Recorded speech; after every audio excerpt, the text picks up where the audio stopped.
அதிமுகவை அழிக்க நினைத்தவர்கள் அழிந்து போய்விட்டதாக விமர்சனம் செய்துள்ள அதிமுக பொதுச் செயலாளர் எடப்பாடி பழனிசாமி பன்னீர்செல்வத்தை மறைமுகமாக சாடியுள்ளார். அதிமுக விவகாரத்தில் இன்னும் நிரந்தர தீர்வு கிடைக்கவில்லை என்று கூறியுள்ள பன்னீர்செல்வம், எடப்பாடி பழனிசாமி தலைமையில் எந்த குழு அமைத்தாலும் அது டம்மி குழு என்று விமர்சித்துள்ளார். நமக்கு யார் கெடுதல் நினைத்தாலும் அவர்தான் கெட்டு போவார்கள். இந்த இயக்கத்தை அழிக்க நினைத்தார்கள், அழிந்து போனார்கள். இந்த இயக்கத்தை கெடுக்க நினைத்தார்கள், கெட்டு போனார்கள். இதுதான் இன்றைய நிலை. எவ்வளவு துரோகம் செய்தார்கள் நன்றாக தெரியும். இந்த இயக்கத்தை அழிக்க பார்த்தார்கள், முடக்க பார்த்தார்கள். அத்தனைக்கும் பொன்மனச்செம்மல் புரட்சி தலைவர் எம்ஜிஆர், புரட்சி தலைவர் அம்மா அருளாசியோடு அத்தனையும் ஒழித்து கட்டப்பட்டு விட்டது. நீதிமன்றத்தின் மூலமாக நல்ல தீர்ப்பை பெற்றோம்.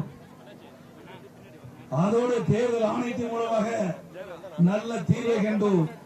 இனி அனைத்து இந்திய அண்ணா திராவிட முன்னேற்ற கழகத்தை எந்த கொம்பனாலும் ஒன்று செய்ய முடியாது. தற்காலிக தீர்ப்பு மீண்டும் அந்த பிரச்சனை உச்சநீதிமன்றத்திலிருந்து இங்கே சிவில் கோர்ட்டுக்கு அனுப்பிச்சிருக்காங்க. இங்கே ஹைகோர்ட்டில் சிவில் ஷூட்டில் அதுலேயும் இந்திய தேர்தல் ஆணையத்திலும் இருக்கிறது. அந்த தீர்ப்பு அந்த போல தான் முடிவு செய்யும். கட்சி கொடியை கட்ட வேணாம், வேட்டியை கட்ட வேணாம், துண்டை போட வேணாம். அதிமுக ரத்தம் ஓடிட்டு ரத்தம், அந்த ரத்தத்தை மாற்ற முடியுமா? முடியாது. திரு எடப்பாடி பழனிசாமி தலைமையிலான அமைக்கப்பட்டிருக்கிற எந்த குழுவாக இருந்தாலும் அந்த குழு டம்மி குழு. அவர்கள் எந்த நேரத்திலும் வெற்றி வர முடியாது.